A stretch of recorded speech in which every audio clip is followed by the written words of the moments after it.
Download aplikasi Tarbiyah Sunnah di handphone Anda. Tersedia di Google Play dan App Store. Bismillahirrahmanirrahim. Assalamualaikum warahmatullahi wabarakatuh.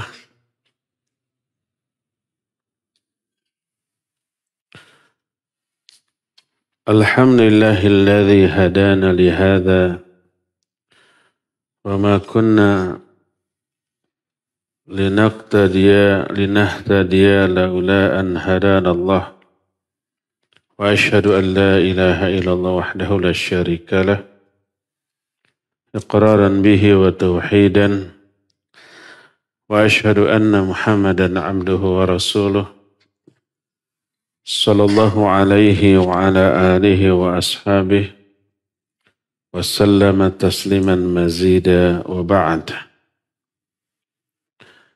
Ikhwati fillah, azanillah wa iyyakum, baik asatidatil kiram, juga anak-anakku sekalian, para santriwati dan santriwan dan santriwati di Ma'had Al-Islam Cilengsi,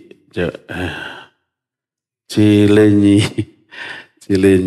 Bandung Timur, Jawa Barat. Yang Allah muliakan juga para pendengar radio Tarbiyah Sunnah Bandung dan beberapa radio lain yang ikut gabung, serta beberapa pemirsa beberapa stasiun TV, Rabbani TV, Niaga TV, Insan TV, dan beberapa TV lain, serta para netizen di mana saja Anda berada. Alhamdulillah, kembali kita berjumpa. Kita sedang membahas Kitabul Ilm. Kemarin kita sudah menjelaskan makna ilmu, dan kita sekarang masuk kepada ahammu fadailil ilm, beberapa keutamaan ilmu yang paling penting. Keutamaan ilmu sangat banyak, tapi yang terpenting di antaranya adalah: pertama, annahu irthul anbiya. Fal anbiya'u alaihimus salatu wassalam lam yuwarithu dirhaman wala dinara, wa innama warathul ilma. Faman akhadha bil ilmi faqad akhadha bihaddin wafir min irthil anbiya. Pertama, ilmu itu warisan para nabi.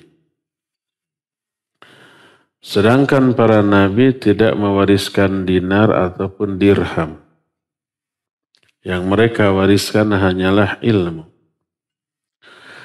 Maka siapa yang mengambil ilmu, sudah memperoleh ilmu, berarti dia sudah memperoleh bagian yang banyak dari warisan para nabi. فأنت الآن في القرن الخامس عشر إذا كنت من أهل العلم ترث محمدا صلى الله عليه وسلم وهذا من أكبر الفضائل. Engkau sekarang berada di abad ke-15 Hijriah. Kalau engkau termasuk ahli ilmu, berarti engkau telah menerima warisan dari Muhammad SAW, dan ini sebesar-besar keutamaan.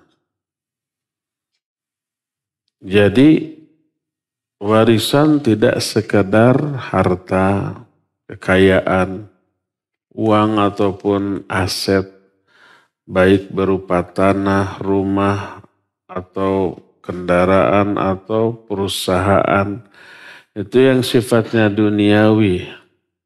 Itu warisan, ya. Tapi bukan hanya itu.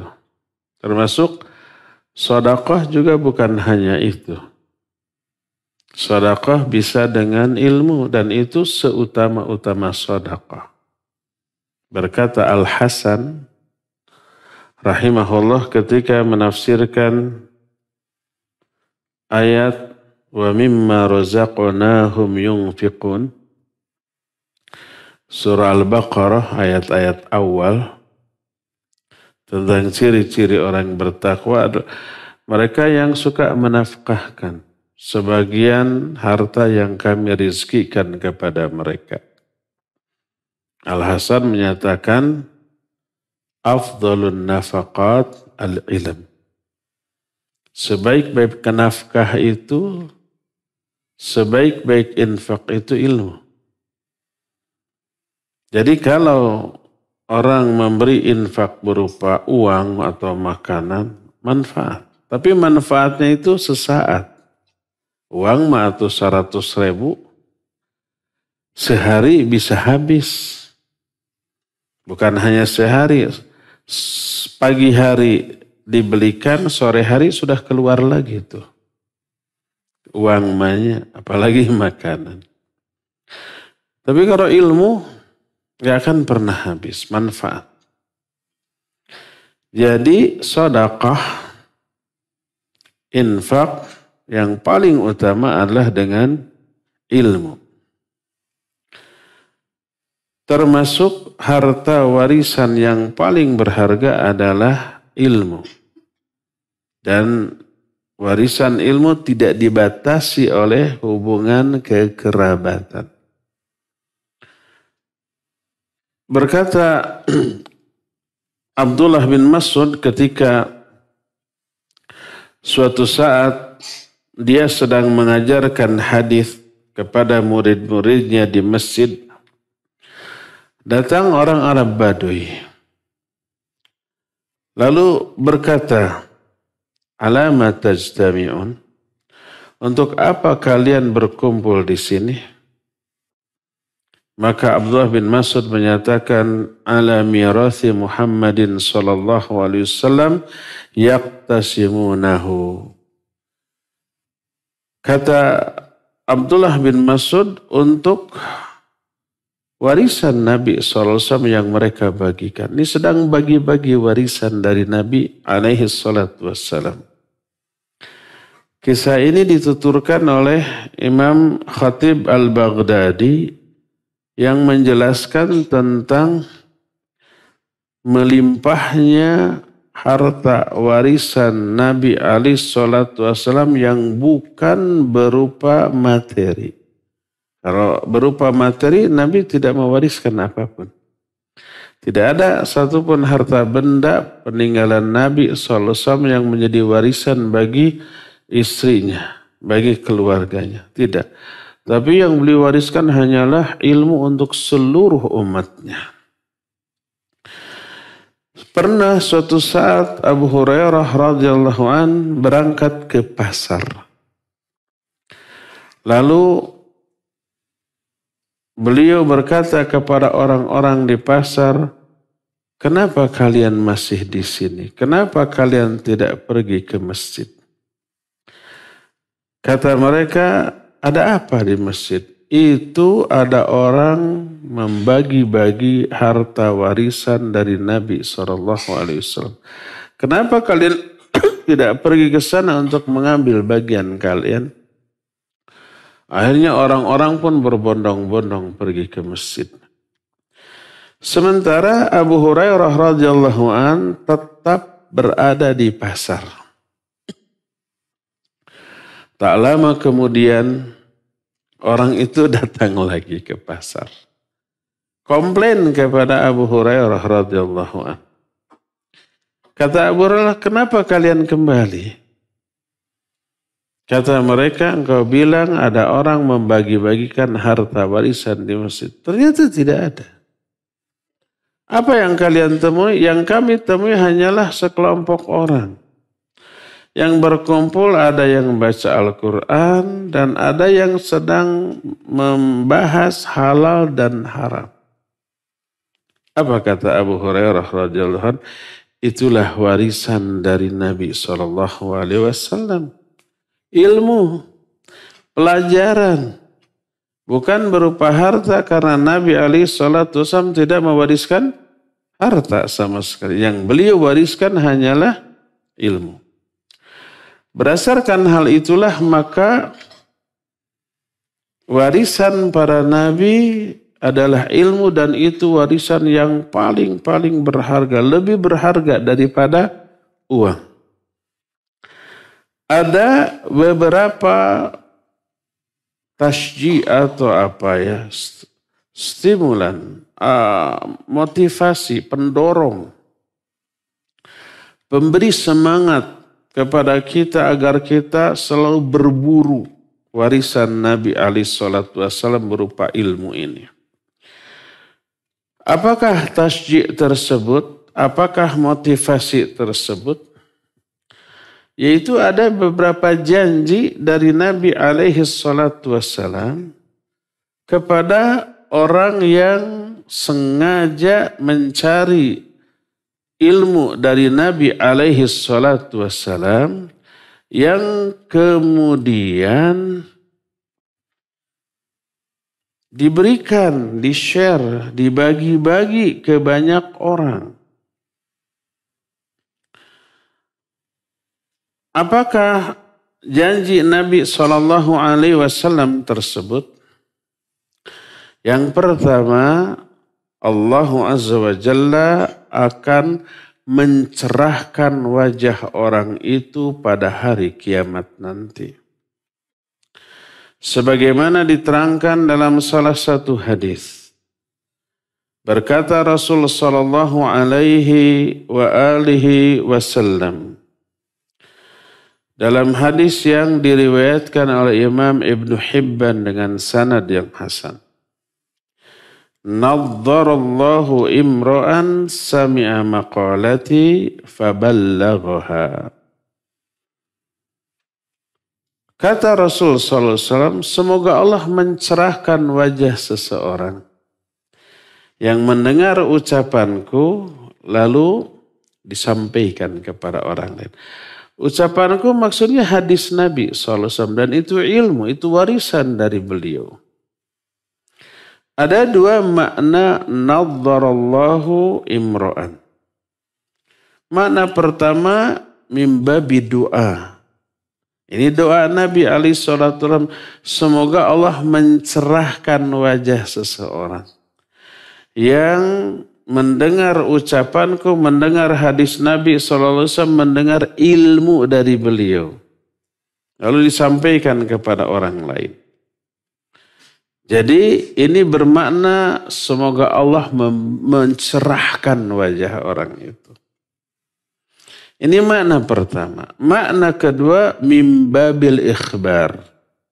Dalam rangka untuk memberikan informasi, berita, kabar yang pasti, maknanya Allah pasti mencerahkan wajah seseorang yang mendengar hadis dariku, mendengar ucapanku, lalu disampaikan kepada orang lain. Jadi pertama mungkin doa, yang kedua mungkin ini berita dari Nabi SAW. Saya tanya nih, agak mikir dikit para santri. Ustaz-ustaz jangan menjawab, sudah lebih tahu dari saya. Khusus santri ini. Mana yang lebih kuat, doa atau berita? Doa apa berita? Jawab tuh. Doa benar. Benar salah. Berita tuh. Hari berita mah menyampaikan sesuatu yang sudah pasti. Hari doa mah masih berupa harapan. Belum, apa pasti dikabul? Apakah doa Nabi pasti dikabul? Belum tentu. Walaupun doa seorang Nabi. Ada doa Nabi SAW yang ditolak? Ada banyak. Bukan hanya doa biasa. Dalam sholat, dalam keadaan berdarah-darah habis dizolimi kan. Waktu perang Uhud Nabi SAW kan berdarah-darah tuh. Sampai giginya retak. Kemudian dan beliau tahu siapa yang melukainya. Lalu sholat. Di dalam sholat beliau mendoakan kecelakaan kepada 4 orang kafir yang melukai dirinya. Disebut Allahumma alaika bifulan, alaika bifulan. Allah nurunkan teguran. Bukan wewenangmu urusan ini. Apa yang terjadi? 4 orang yang disebut namanya dalam konteks mendoakan kecelakaan, ternyata 4-empatnya masuk Islam dan bagus keislamannya. Doa Nabi SAW saat itu tidak dikabulkan karena hikmah tertentu. Jadi kalau doa belum tentu diijabah, tapi umumnya kebanyakan doa Nabi SAW diijabah, tapi tidak semua. Jadi doa belum tentu kejadian, tapi kalau khabar, berita pasti. Maka makna nadharallaha imru'an, semoga Allah mencerahkan wajahnya, atau maknanya Allah pasti mencerahkan wajah orang itu di akhirat. Yang mendengar ucapanku lalu disampaikan kepada orang lain. Ini pasti, makanya walaupun belum terjadi, tapi diungkapkan dengan fi'il madhi. Kalian semua pasti tahu makna fi'il madhi. Fi'il madhi itu kata kerja bentuk lampau yang sudah terjadi. Padahal ini belum terjadi, kan nanti dicerahkan wajah, tapi pakai fi'il madhi. Kalau sesuatu yang belum terjadi tapi sudah diungkapkan dengan fi'il madhi menunjukkan pasti. Pasti Allah akan mencerahkan wajah seseorang. Siapa seorang itu? Yang mendapatkan warisan dari Nabi alaihissalam berupa hadis, berupa ilmu, lalu disampaikan kepada orang lain, didakwahkan. Nah, ini pangbibita pertama. Iming-iming nih. Sesuatu yang membuat kita terdorong untuk melakukannya. Untuk memburu hadis Nabi SAW. Untuk mengejar warisan Nabi SAW. Dia akan dicerahkan wajahnya. Cerah wajah di akhirat maknanya dia pasti bahagia. Pasti dia itu akan memperoleh kenikmatan. Makanya wajahnya sumringah, cerah. Wujuhu yawma idzin nadhirah ila rabbiha nadhirah. Di akhirat nanti ada wajah-wajah yang cerah, yang sumringah. Kenapa? Karena bisa melihat wajah Allah Azza wa Jalla. Dan wajah Allah hanya bisa dilihat di surga.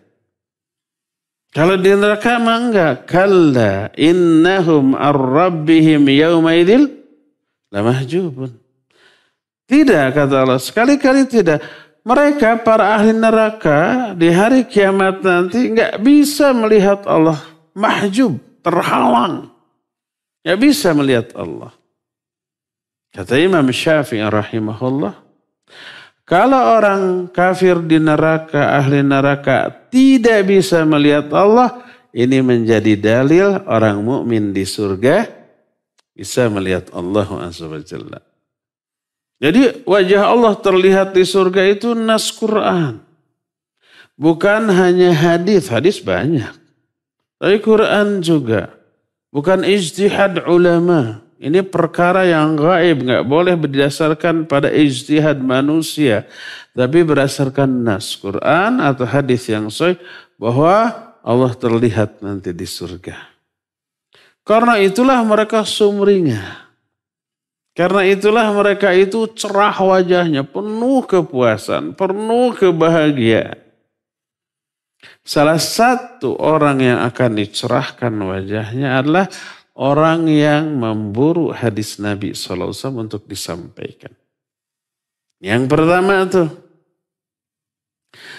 Kedua, ada lagi doa atau khabar lain.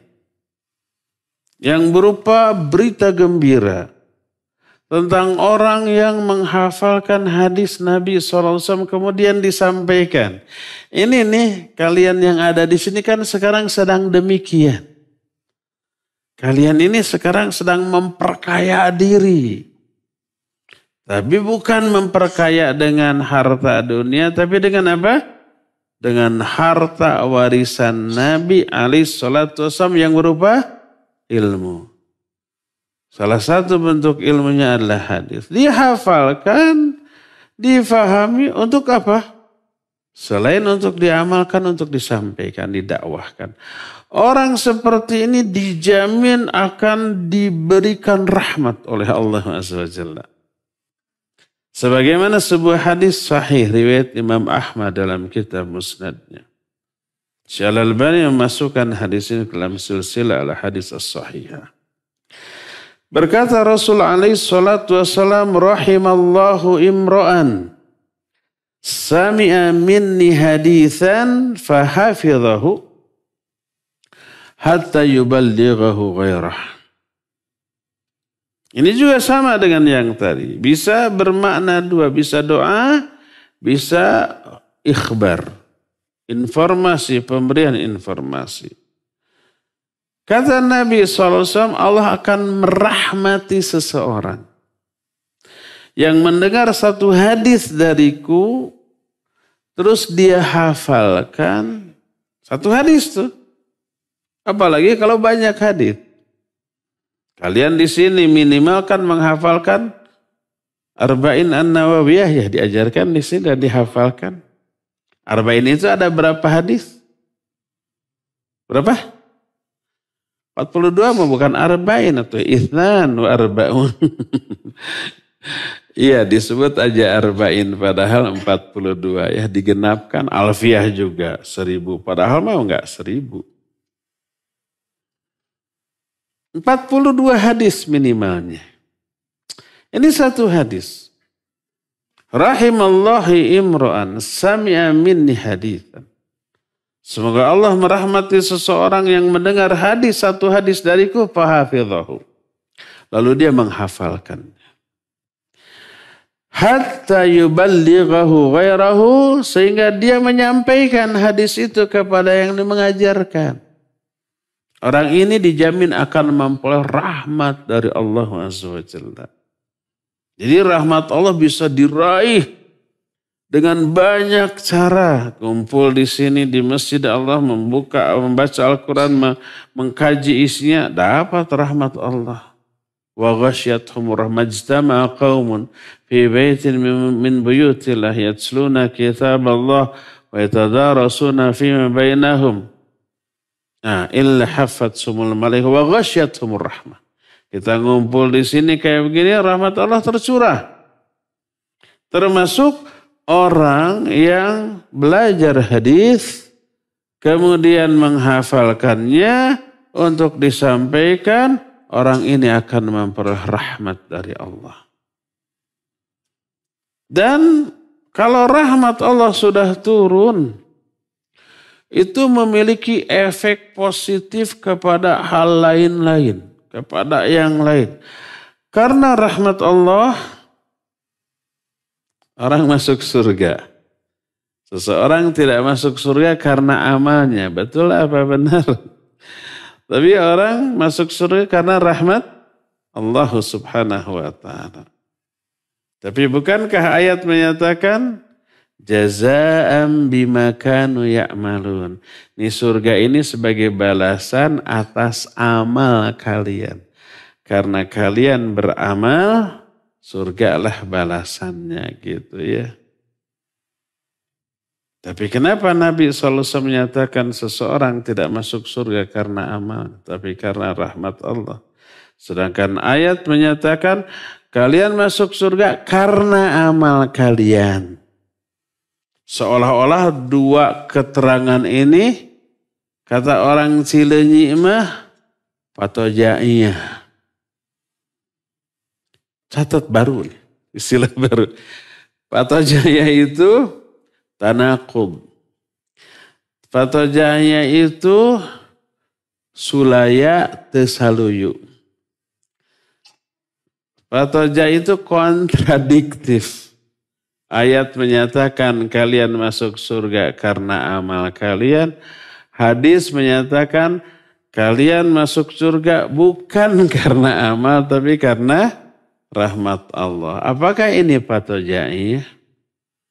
Tidak, tapi saling melengkapi. Imam Ibnu Qayyim rahmatullahi alaih Dalam banyak kitabnya, di antaranya Ad-Dawa menjelaskan, terus dalam Miftahud Daris Sa'adah menjelaskan juga, menerangkan juga.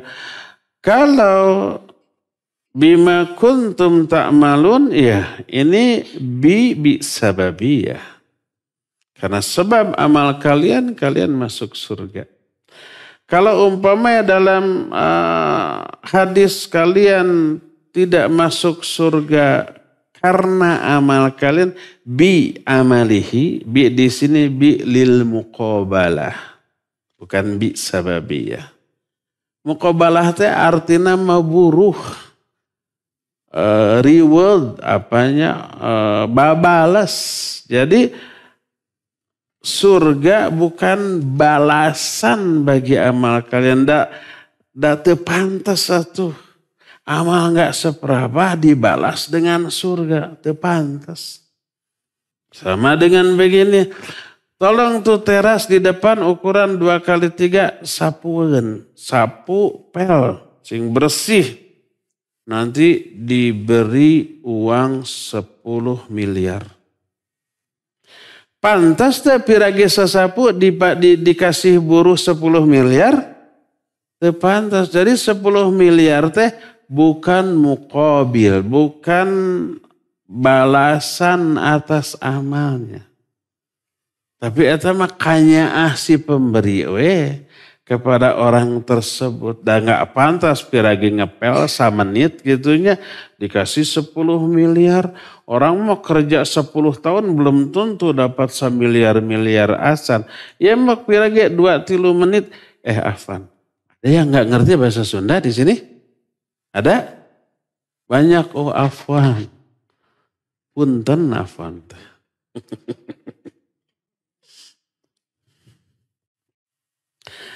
Jadi nggak pantas ngepel cuma semenit dikasih balasan berapa? 10 miliar. Ini mah pasti bukan buruh, bukan upah.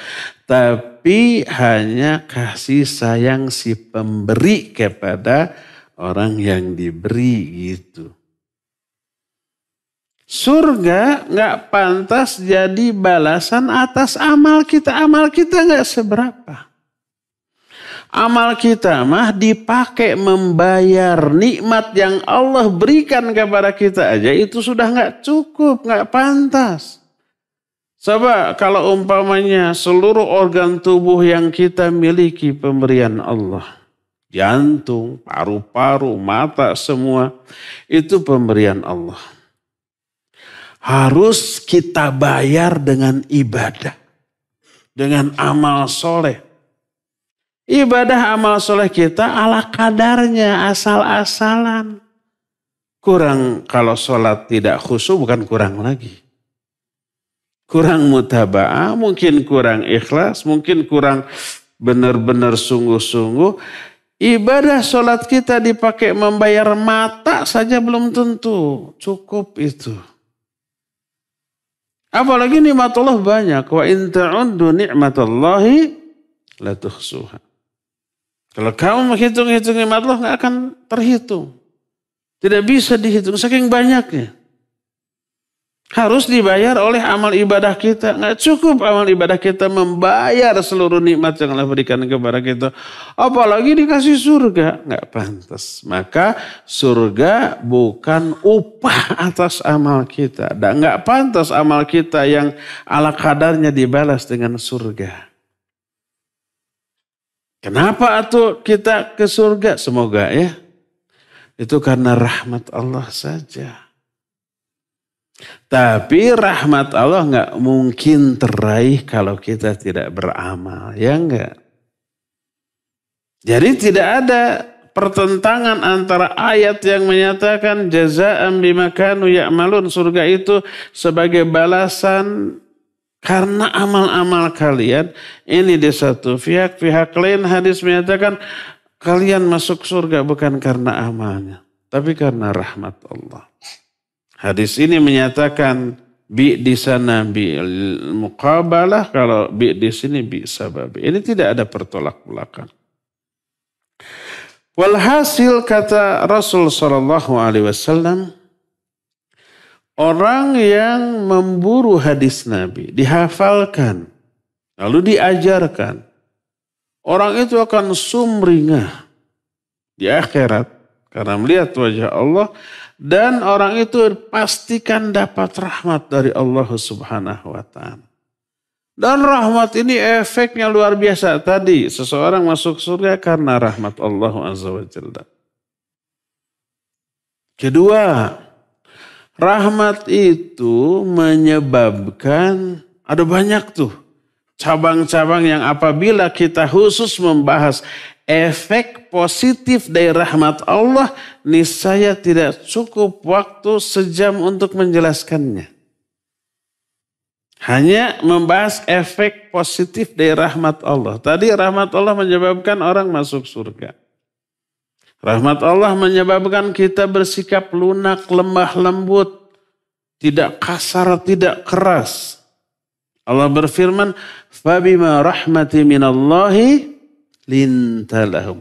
Walau kunta faddan ghalidhal qalb lang faddu min hawlik." Karena sebab rahmat Allah kepada kamu, kamu bersikap lunak. Lunaknya Nabi SAW kepada orang-orang kafir ketika mendakwahi itu karena rahmat Allah, kata Allah. Walau kunta faddan ghalidhal qalb lang faddu min hawlik. Kalau kamu bersikap kasar, keras kepada mereka, tidak lunak, tidak lembut, tidak santun gitu, niscaya mereka akan lari. Akan menjauhimu, akan lari dari dakwah ini. Makanya kelemah lembutan Nabi SAW itu yang menyebabkan orang yang tadinya memusuhi menjadi mencintai, menentang menjadi mendukung, asalnya lawan menjadi kawan, asalnya membenci menjadi menyukai. Begitu. Karena apa? Kelemah lembutan. Dan kelemah lembutan ini kata Allah karena rahmat yang Allah berikan kepada beliau. Berbeda ya antara keras, kasar dengan tegas. Nabi tegas, iya. Kalau beliau khutbah, matanya merah, suaranya tinggi, ekspresinya serius, tegas. Tapi gak ada celaan, gak ada makian, gak ada kata-kata yang menyinggung perasaan. Ini ada dai bahasanya kasar, celaan, makian, laknatan keluar. Kadang-kadang binatang juga loncat dari mulutnya. Lalu ada yang negur, kenapa tidak lemah lembut? Nabi juga kalau khutbah itu sampai tinggi suaranya, memerah wajah. Itu tegas, bukan kasar. Itu tegas, bukan keras. Isi yang keluar dari mulut Nabi SAW itu hikmah, kebenaran semuanya. Nggak ada orang yang tersinggung dengan ucapannya. Jadi antara hadis Nabi SAW dengan amalan orang yang kasar tadi nggak nyambung. Ingat, tegas berbeda dengan kasar. Tegas berbeda dengan menyinggung, dengan melaknat, dengan mencaci, dengan memaki. Nabi SAW tegas tapi tidak kasar. Ucapannya tidak menyinggung orang yang didakwahinya. Kembali kepada hadis tadi, rahmat. Pertama, rahmat bisa menyebabkan hati orang itu menjadi luluh. Sikapnya menjadi lunak, lembut, santun. Efek dari rahmat. Makanya kalau ada orang yang sikapnya kasar, selalu nyelekit, gusur dia ke majelis pengajian supaya dapat rahmat. Setelah dapat rahmat, insya Allah luluh. Ya, itu pertama. Kedua nih, Imam Asy-Syatibi rahimahullah dalam kitab Al-I'tisam. Salah satu di antara bentuk efek rahmat Allah adalah dia ini akan terhindar dari efek buruk ikhtilaf. Ikhtilaf ini sesuatu yang tidak bisa dihindarkan.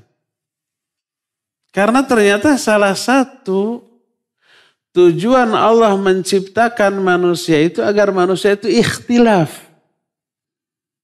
Nas Quran ini yang kemudian diterangkan oleh Imam Syatibi dalam kitab Al-I'tisam tadi. Allah berfirman dalam Al-Quran. Dalam surah apa ya? Cari sendiri dalam Al-Quran dari awal sampai akhir. Kalau nggak salah dalam surah Hud. Ayat, cari sendiri dari awal sampai akhir. 115 atau 116 atau dua ayat itu. Allah berfirman, وَلَا يَزَالُونَ مُخْتَلِفِينَ إِلَّا مَنْ رَحِمَ رَبُّكَ وَلِذَلِكَ خَلَقَهُمْ. Kata Allah, وَلَا يَزَالُونَ مُخْتَلِفِينَ. Manusia itu selalu ikhtilaf. Jadi karakter. Manusia itu ingin selalu berbeda dengan sesamanya, itu karakter. Adat kakurungku iga. Ini juga peribahasa bahasa Sunda. Kadang nggak sembarang orang mendengar dan paham. Tulis adat kakurungku iga. Artinya sudah mendarah daging gitu. Kenapa? Karena kata Imam Syatibi pertama Allah mengungkapkan ini dengan lafaz wala yazalun. La yazalun ini artinya tidak henti-henti. Terus menerus. Kedua, Allah menggunakan isim fa'il. Mukhtalifin. Wala yazaluna mukhtalifin. Mukhtalifin isim fa'il. Berasal dari kata ikhtalafa yakhtalifu ikhtilafan fahuwa mukhtalifun. Jamannya mukhtalifuna. Di sini mukhtalifin karena mansub ya. Khabar dari apa? La yazal. La yazaluna. Isim la yazaluna wawunya itu. Apa namanya? Hum. Takdirnya hum. Khabar yazalun mukhtalifin. Mukhtalifin isim fa'il. Kata Imam Syatibi, wa ismul fa'il yufidu dawam wal istimrar. Isim fa'il itu memberi makna, memberi faidah dawam, istimrar, sabat, terus-terusan. Jadi ada la yazalun, ada mukhtalifin. Dan ini menunjukkan manusia itu terus-terus ingin ikhtilaf gitu, ingin berbeda dengan yang lainnya. Tapi ada yang dikecualikan illa man rahima rabbuh. Illa man rahima rabbuh, kecuali orang-orang yang Allah beri rahmat. Ini enggak akan ikhtilaf. Walidzalika khalaqahum. Untuk itulah Allah menciptakan mereka. Ay lil ikhtilafi khalaqahum. Maksudnya kata Imam Syatibi, untuk ikhtilaflah Allah menciptakan manusia. Makanya ikhtilaf di kalangan manusia tidak mungkin dihindarkan. Lalu beliau mengutip salah satu hadis. Nabi SAW pernah meminta kepada Allah dengan 3 permintaan. 2 di antara dikabulkan, 1 ditolak. Salah satunya Nabi SAW meminta agar umatnya tidak ikhtilaf. Ditolak. Tidak dikabulkan. Karena bertolak belakang dengan salah satu tujuan dari diciptakannya manusia. Walidzalika ay walil ikhtilaf khalaqahum. Jadi selalu ikhtilaf tuh manusia tuh, mau tidak mau. Kecuali ada yang dikecualikan. Illa man rahima rabbuk. Kecuali orang yang diberi rahmat oleh Allah. Lalu beliau menyatakan dari ayat ini manusia terbagi kepada 2 bagian. Pertama ahlul ikhtilaf, kedua ahlul rahmah. Amma ahlul ikhtilaf humul ladzina yakhtalifuna ikhtilafan yadhurruhum. Adapun ahlul ikhtilaf, mereka adalah orang yang berikhtilaf dengan cara ikhtilaf yang memberi madarat kepada mereka. Karena ikhtilaf mereka saling benci. Karena ikhtilaf mereka saling memusuhi. Saling menuduh ini dan itu. Itu disebut ahlul ikhtilaf. Ikhtilafnya memberi madarat. Ada orang karena ikhtilaf kemudian bermusuhan? Banyak. Saling mencaci, memaki, menghina, menyudutkan yang lainnya ada? Ada. Sampai saling tahdzir, saling hajar. Ada? Ada. Itu ahlul ikhtilaf. Kedua, wa amma ahlur rahmah, kata beliau. Adapun ahlur rahmah, humul ladhina yakhtalifuna ikhtilafan la yadurruhum bal yanfa'uhum. Ahlur rahmah mah orang yang ikhtilaf dengan ikhtilaf yang tidak memberi madarat bahkan memberi manfaat. Inilah ahlur rahmah dan itulah yang terjadi di kalangan para ulama. Ulama banyak ikhtilaf. Kadang ikhtilafnya ikhtilaf tadad. Bukan tanawu'. Tadad itu tadi patojaiyah. Tadad itu saling berbenturan, tidak bisa dikompromikan. Kata yang satu sunnah, kata yang satu bid'ah. Kata Imam Syafi'i, kunut subuh itu sunnah. Kata muridnya Imam Ahmad, kunut subuh itu bid'ah. Bid'ah dan sunnah itu musuh gerot. Tidak bisa dikompromikan, nggak bisa fitnah sunnah dengan bid'ah berjalan berdampingan gitu. Kita berbeda ya, tapi seperti ikhwan dan akhwat. Walaupun berbeda, bisa hidup bersama. Iya, ikhwan dan akhwat mah itu ikhtilaf tanawu'.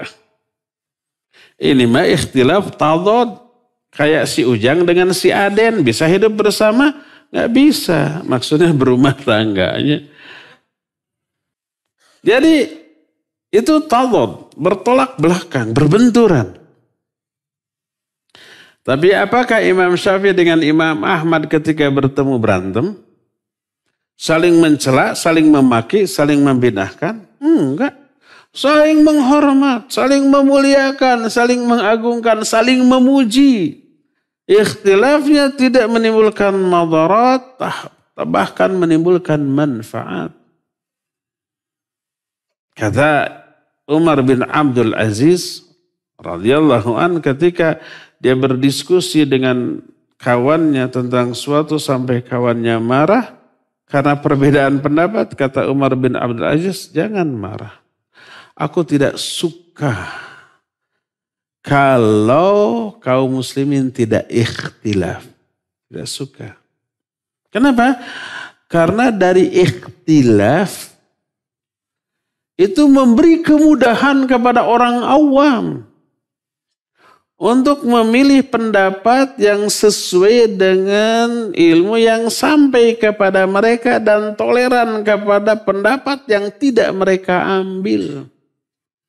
Ikhtilafnya para ulama itu melahirkan banyak ilmu baru, ada kaidah, ada fiqhul ikhtilaf. Ada kaidah kalau umpamanya ini bertolak belakang itu dengan itu bagaimana dan seterusnya. Itu banyak lahir ilmu-ilmu baru dari sana. Itu yang memberi manfaat. Berdasarkan hal itulah maka ahlur rahmah adalah orang-orang yang ketika ikhtilafnya memberi manfaat dan tidak menimbulkan madarat. Kenapa? Pertama, mereka berdasarkan keikhlasan. Kedua, berdasarkan ilmu. Ketiga, para ulama menyatakan ikhtilafuhum ka'ittifaqihim. Ikhtilafnya para ulama itu adalah kesepakatan mereka. Kenapa? Dari sisi mana sepakatnya mereka? Dari sisi bahwa masing-masing kita harus beramal, berpendapat sesuai dengan ilmu yang sampai kepada masing-masing kita. Dan ilmu yang sampai ke masing-masing kita berbeda. Menurut saya ilmu yang sampai ke saya begini. Menurut Ustadz Abdullah umpamanya beda lagi ilmunya. Akhirnya beliau berpendapat berdasarkan ilmunya. Saya juga berpendapat berdasarkan ilmu saya. Sepakat dalam hal itu. Kita beramal sesuai dengan ilmu yang sampai kepada kita. Nggak mungkin kamu harus persis sama pendapatnya dengan saya. Walaupun dalil yang sampai ke saya dan ke antum berbeda, pokoknya harus ikut saya. Nggak bisa, berarti memaksa orang untuk beramal menyelisihi ilmu yang sampai kepadanya. Jadi setiap ulama berpendapat sesuai dengan ilmu dan dalil yang sampai kepadanya. Tapi dalil yang sampai kepada masing-masing ulama berbeda, nah itu yang menyebabkan perbedaan. Tapi semuanya berpegang kepada ilmu dan dalil yang dipegang oleh masing-masing. Akhirnya perbedaan pendapatnya tidak menjadi madarat. Inilah yang luput dari perhatian orang awam. Orang awam hanya mewarisi perbedaan pendapat dari kalangan para ulama, tapi tidak mewarisi adab ketika berbeda pendapat. Para ulama mah ketika berbeda pendapat menerapkan adab ketika ikhtilaf. Saling menghargai, saling memuliakan, saling toleran gitu. Itu adabnya. Makanya ketika ikhtilaf tidak ada madarat. Tidak ada saling memaki, mencaci dan seterusnya. Pas sampai ke orang awam, mereka menerima warisan perbedaan pendapatnya, tapi tidak menerima warisan adab para ulama ketika berbeda pendapat. Akhirnya pas berbeda pendapat, garlut. Saling mencaci, saling memaki, itulah ahlul ikhtilaf. Maka untuk terhindar dari ahlul ikhtilaf, raihlah rahmat Allah Azza wa Jalla. Maka Allah akan menghindarkan kita dari madarat yang lahir dari ikhtilaf. Sebagaimana ayat tadi, wala yazaluna mukhtalifin illa man rahima rabbuk. Manusia selalu ikhtilaf kecuali orang-orang yang Allah rahmati. Ikhtilafnya tidak akan memberi madarat. Salah satu penyebab orang dapat rahmat adalah belajar hadis. Hafalkan, sampaikan. Sebagaimana hadis tadi, rahimallahu imra'an sami'a minni hadithan fahafidhahu hatta yuballighahu ghairah. Allah akan merahmati seseorang yang mendengar hadis dariku, dihafalkan, lalu disampaikan, diajarkan kepada orang lain. Selain itu, berdoalah kepada Allah. Agar ketika kita menghadapi masalah yang diikhtilafkan, Allah menunjuki kita kepada pendapat yang Allah ridhai, kepada pendapat yang benar dari masalah itu. Ini ada baca doa iftitah dalam sholat tahajud yang sering dibaca oleh Nabi SAW. Hadisnya sahih riwayat Bukhari dan Muslim. Ketika tahajud, sholat malam, di doa iftitah beliau membaca, Allahumma rabba Jibrila wa Mikaila wa Israfila fatiras samawati wal ard alimal ghaibi wa syahadah.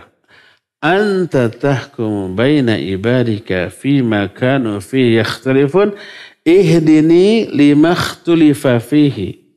Ihdini lima ikhtulifa fihi. Ihdini lima ikhtulifa fihi minal haqqi bi'idzik innaka tahdi man tasha'u ila siratim mustaqim. Allahumma ya Allah Rabba Jibril wa Mikail wa Israfil. Rabb penguasa Jibril, Mikail dan Israfil. Fatiras samawati wal ard, pencipta langit dan bumi. Alimal ghaibi wasyahadah, yang mengetahui yang gaib dan yang syahadah. Anta tahkumu baina ibadika fima kanu fihi yakhtalifun. Engkau maha menghukumi hamba-hambamu dalam perkara-perkara yang mereka ikhtilafkan. Ihdini limakhtulifa minal haqqi bi'idhlik. Berikan petunjuk kepadaku dalam perkara-perkara yang diikhtilafkan kepada pendapat yang benar dengan izinmu. Innaka tahdi man tasha'u ila siratal mustaqim. Karena engkau menunjuki hamba-hamba yang engkau kehendaki ke jalan yang lurus. Minta berdoa itu kepada Allah agar diberikan petunjuk, berpegang kepada pendapat yang benar yang Allah ridhoi di antara pendapat yang diikhtilafkan. Ini faidah kedua dari rahmat. Rahmat yang pertama tadi lunak itu ya, yang keduanya ini nih. Dihindarkan dari ahlul ikhtilaf. Ketiganya. Keempatnya. Kelimanya dan susah nanti. Seperti yang saya bilang, membahas faidah rahmat aja bisa minimal 1 jaman. Padahal materi kita bukan itunya. Skip saja dulu, nanti kapan-kapan itu dibahas lagi. Tapi materi kita itu kan tentang ilmu adalah warisan para nabi. Al-ulama'u warathatul anbiya. Para ulama ahli waris para nabi. Sedangkan para nabi tidak mewariskan dinar atau dirham, rupiah, dolar, cuan, euro atau apapun. Yang paling besar pound sterling. Ada yang lebih besar, dinar Kuwait ya. 1 dinar Kuwait itu sebanding dengan $5. 1 dolar Amerika berapa sekarang? 15.000 ya. 1 dinar Kuwait 5 kali lipat. Berapa? 75.000. Makanya kalau yang kerja di Kuwait berapa gajinya? Paling cuma $50. 50 dinar. Tuh 50 dinar teh. Kali 75.000, sabara juta. Kecil angkanya tapi banyak, besar atau banyak nilainya ya dibanding rupiah. Para nabi tidak mewariskan dinar atau dirham. Yang mereka wariskan adalah ilmu. Maka siapa orang yang memperoleh ilmu berarti dia memperoleh bagian yang banyak dari warisan para nabi. Inilah keutamaan pertama atau fadilah pertama dari ilmu. Ilmu adalah warisan para nabi. Siapa yang peroleh ilmu berarti dia memperoleh warisan dari para nabi tersebut. Tahu nggak kenapa? Ada salah satu hadis. Taraktu fikum amrayn. Ma in tamassaktum bihima lan tadillu abada. Aku tinggalkan bagimu 2 perkara. Siapa yang berpegang teguh kepada 2 perkara itu, dia tidak akan sesat selama-lamanya. Apa 2 perkara itu? Dalam satu riwayat adalah kitabullah, sunnatul riwayat lain, kitabullah wa itrati. Apa arti itrati? Keluargaku. Dan ini diklaim oleh si Syiah, ahlakahumullah, sebagai dalil yang mewajibkan berpegang teguh kepada mazhab mereka Syiah yang mengklaim itrati. Itrahnya Rasul SAW, keluarga Rasul SAW. Kalau umpamanya ada turunan secara genetika, iya ada turunan. Tapi kan orang yang nggak ada turunan juga ngaku itrati. Kenapa itrati? Tidak ahli baiti, keluargaku. Yang dimaksud itrati adalah keluarga yang berhak memperoleh warisan. Yang dimaksud itrati di sini para ulama. Berpegang teguh kepada Al-Quran dan itrati adalah ulama, para ulama.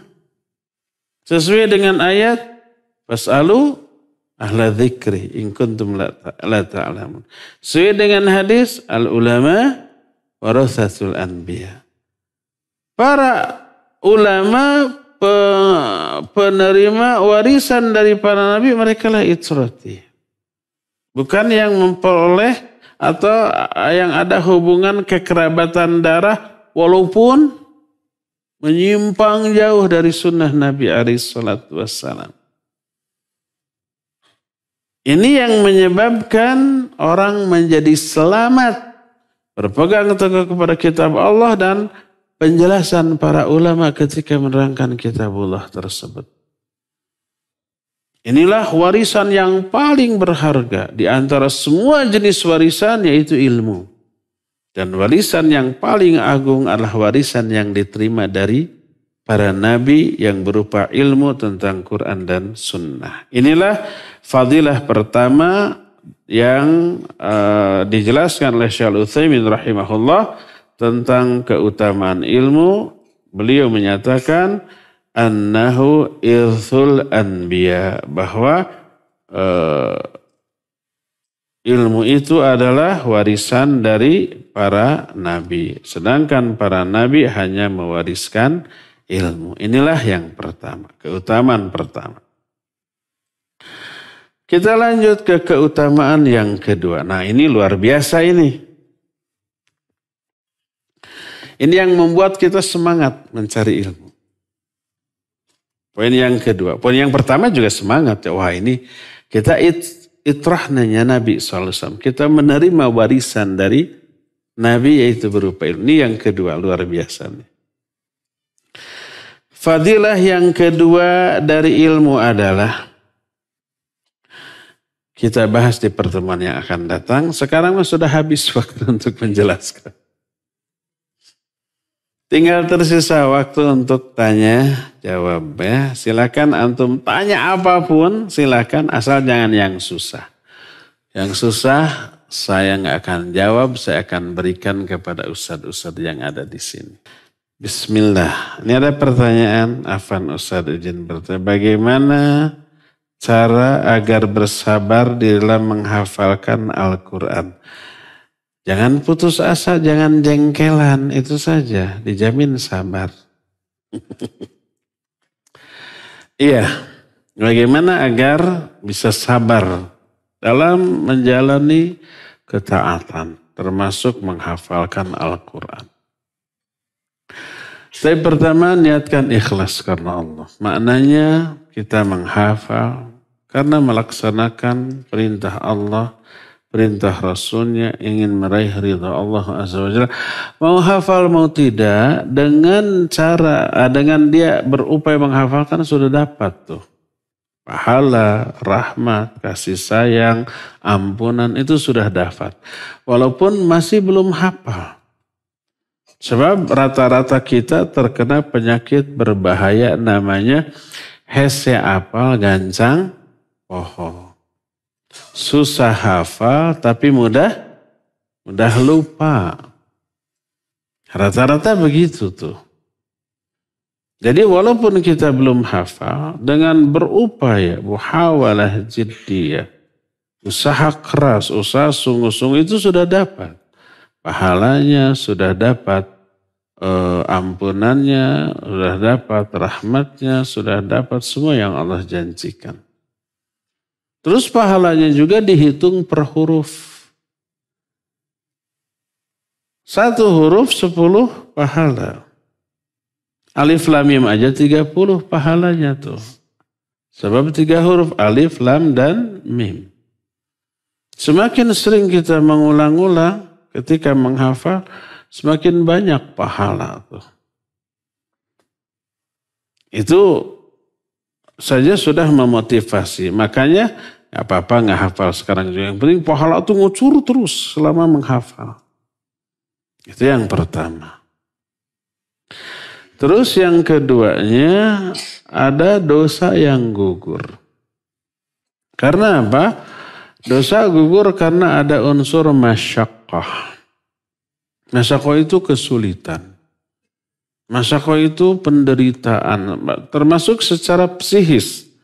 Kita susah menghafal, sudah hafal ayat pertama, masuk ke ayat 2, hafal ayat kedua, ayat pertama, lupa lagi. Suka kehel jengkelnya kepada diri kita, masyaqqah itu. Orang yang belajar Al-Quran aja, kemudian terbata-bata, ya dia dapat 2 pahala. 1 pahala untuk bacaannya, 1 pahala untuk masyaqqahnya. Sama dengan menghafal, ada unsur masyaqqah, ada dosa yang gugur, ada pahala yang ditambah. Al-ajr ala qadril masyaqqah. Pahala akan diberikan sesuai dengan kadar masyaqqahnya. Jadi mau hafal mau tidak, pahala dapat, dosa berguguran terus. Maka mengingat hal itu, gak masalah sekarang gak hafal juga. Yang jelas pahala ngalir terus, ampunan juga dapat terus, dosa juga gugur terus dan seterusnya dan seterusnya. Dengan itu insya Allah kita akan bersabar. Ketiga, jangan lupa berdoa kepada Allah agar Allah mudahkan dalam menghafal, di dalam melafazkan, di dalam menjaganya. Inna alaina jam'ahu wa qur'ana. Tanggungan kami mengumpulkan itu di dalam hatimu dan inna alaina jam'ahu wa qur'ana. Dan tanggungan kami mengumpulkan itu dalam dadamu dan bacaan. Nah, bagaimana cara agar Allah memberi kemudahan? Kemarin, nanti juga akan terbahas lagi dalam salah satu di antara faedah ilmu. Yaitu tingkatkan ketakwaan kita, jauhi kemaksiatan, dosa. Karena dosa dan maksiat menghalangi ilmu, menghalangi baik menghafal maupun memahami. Itu maksiat itu begitu. Sebaliknya ketakwaan itu memudahkan kita ketika mempelajari ilmu. Quran itu bukan sekedar hadis, bukan sekedar ucapan para ulama. Wa may yattaqillah yaj'al lahu makhraja. Wa may yattaqillah yaj'al lahu min amrihi yusra. Allah akan mudahkan. Ya ayyuhalladzina amanu in tattaqullaha yaj'al lakum furqana. Orang-orang beriman, kalau kamu takwa kepada Allah, Allah akan berikan furqan. Syekh Al-Utsaimin dalam Kitabul Ilmi nanti akan kita bahas. Furqan di sini maksudnya ilmu. Maknanya Allah memudahkan dalam mempelajari ilmu, memahami ilmu, menghafalkan ilmu. Termasuk kata beliau firasat. Masuk kepada Al-Furqan di sini.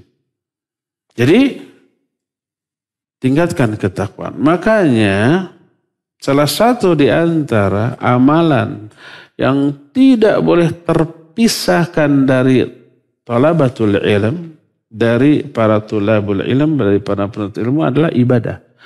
Tahajud, saum. Itu tidak terpisahkan lah. Ibadah dengan mencari ilmu nggak bisa dipisahkan. Makanya para ulama zaman dahulu itu menyatakan kami belajar hadis dan melakukan saum untuk menjadi penolong dalam menghafalkan hadis tersebut. Saum sunnah, tahajud malam hari. Itu nggak bisa dipisahkan dengan kegiatan harian pencari ilmu. Terus jauhi juga dosa dan maksiat. Karena itu menjadi penghalang. Al-ilmu nurun wa nurullah la yuhda lil 'asi. Ilmu itu cahaya dan cahaya tidak akan diberikan kepada orang yang maksiat. Ini sih perkataan Imam Waqi ketika memberi nasihat kepada Imam Syafi'i. Imam Syafi'i lupa terhadap sesuatu lalu beliau menyatakan syakautu ila Waqi su'a hifdhi fa arsyadani ila tarkil ma'asi wa akhbarani bi anna al-ilma nurun wa nurullah la yuhda lil 'asi. Aku curhat kepada Imam Waqi tentang buruknya hafalanku. Beliau memberi petunjuk agar aku meninggalkan maksiat. Beliau menerangkan bahwa ilmu itu cahaya dan cahaya Allah tidak akan diberikan kepada ahli maksiat. Imam Malik memberikan komentar dan nasihat kepada muridnya Imam Syafi'i rahimahullah. Imam Syafi'i itu kan hafalannya kuat, luar biasa, cerdas. Apa komentar Imam Malik? Inni ra'aitu anna Allah qad ja'ala fi qalbika nuran fala tudfi'hu bidhulumatil ma'siyah. Aku melihat Allah telah memberikan cahaya dalam hatimu. Jangan kamu padamkan cahaya itu dengan gelapnya kemaksiatan. Jadi menjauhi maksiat, meningkatkan ibadah itu sesuatu yang harus dilakukan oleh para penuntut ilmu. Agar mudah menghafal Al-Quran, menghafal hadis, memahami bacaan, mengerti tentang suatu masalah, tajam dalam menganalisa segala macam permasalahan dan seterusnya. Itulah di antara berapa kiat. Kiat bahasa Indonesia bukan bahasa Sunda.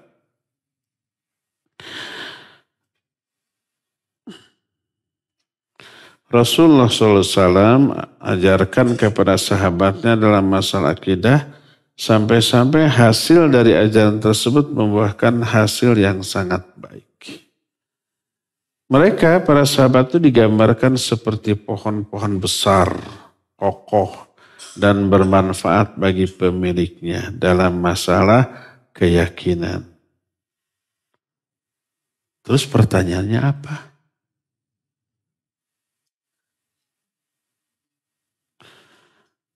Gak ada pertanyaannya, ya mah ngabejaan.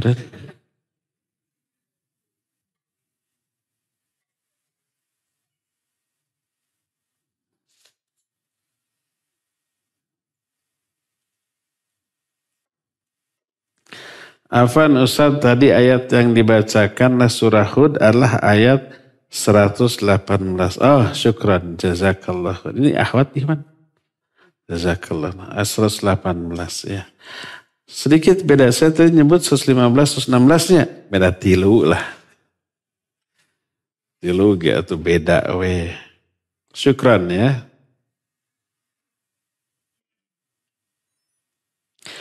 Apakah sebelum belajar diharuskan mempelajari cara belajar dan adab-adabnya? Ya, dahulu para ulama mendahulukan belajar adab sebelum belajar ilmu. Sampai mereka itu belajar adab selama 20 tahun terlebih dahulu. Baru sisanya ilmu. Imam Ahmad rahimahullahu ta'ala memiliki murid yang banyak, sampai ribuan. Hanya 500 orang di antara mereka yang menulis. Sisanya ribuan yang lain mereka tidak menulis, hanya belajar adab dari Imam Ahmad bin Hanbal. Karena mereka mendahulukan adab daripada ilmu. Maka setelah belajar adab, pas masuk kepada bab belajar ilmu, dasar atau fondasi bagi ilmu yang kelak akan diamalkan itu sudah kuat, adab. Tanpa adab langsung belajar ilmu, nanti setelah berilmu dia liar. Dia jadi tidak beradab, dia jadi tidak santun, dia jadi tidak punya akhlak dan yang sejenisnya. Iya, belajar adab sebelum belajar ilmu. Adab didahulukan sebelum ilmu. Terakhirnya, saya tidak akan sholat di sini, di jalan nanti. Maksudnya di masjid tapi di perjalanan pulang.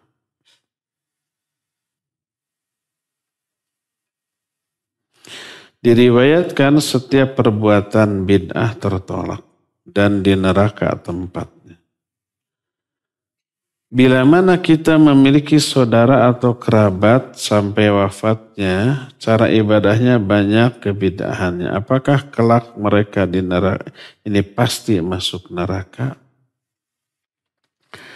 Semua nas ayat dan hadis yang menerangkan pelaku maksiat, pelaku bid'ah adalah ke neraka, itu bukan vonis, tapi terancam.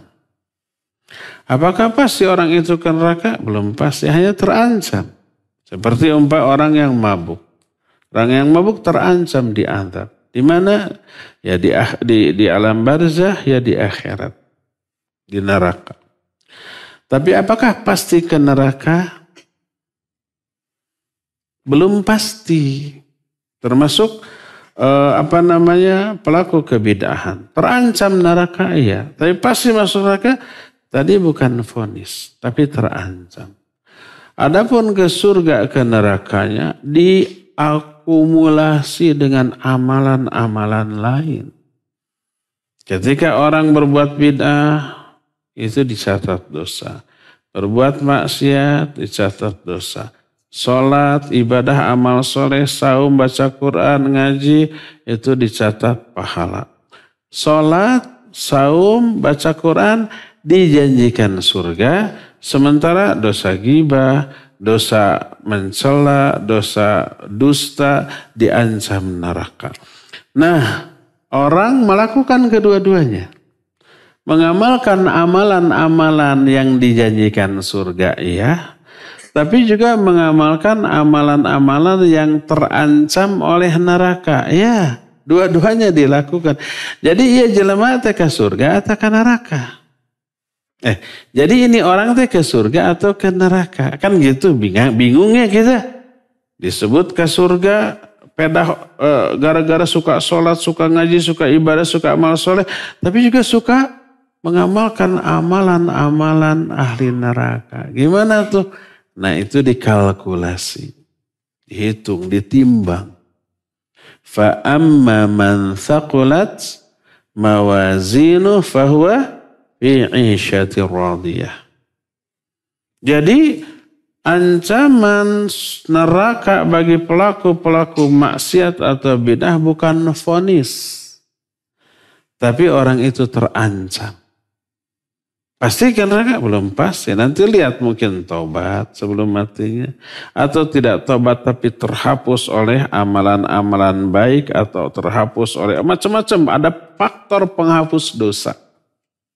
Makanya kalau umpamanya kita mengatakan bahwa Nabi SAW mengancam neraka bagi pemabuk. Bagi pezina, bagi penjudi, bagi pendusta, itu sekali lagi bukan vonis, itu memvonis ahli neraka. Merasa diri calon surga. Berarti merasa surga itu milik keluarganya, milik mbahnya. Itu orang menganggap kita memvonis. Bukan, itu bukan vonis. Sama dengan siapa yang tahajud, Allah janjikan surga. Siapa yang memelihara salat rawatib, Allah akan bangunkan sebuah rumah baginya di surga. Itu apakah vonis pasti itu masuk surga? Tidak, itu hanya dijanjikan. Adapun sekali lagi ke surga ke nerakanya, itu tergantung akumulasi dari semua amalan yang kelak dihisab, ditimbang dan seterusnya. Nah, hasil hisab itu nanti yang menentukan dia ke surga atau ke neraka atas pengadilan yang adil dari Allah Azza wa Jalla di akhirat nanti. Jadi sekali lagi kalau umpamanya siapa yang melakukan kebid'ahan, dia sesat, siapa sesat dia neraka. Itu sekali lagi bukan vonis, tapi apa? Terancam, dia terancam. Bukan pasti masuk. Sama dengan siapa yang melakukan ibadah, dia akan ke surga. Bukan vonis pasti dia ke surga. Bukan. Karena pelaku ibadah juga ternyata bermaksiat yang terancam oleh neraka. Kan gitu ya.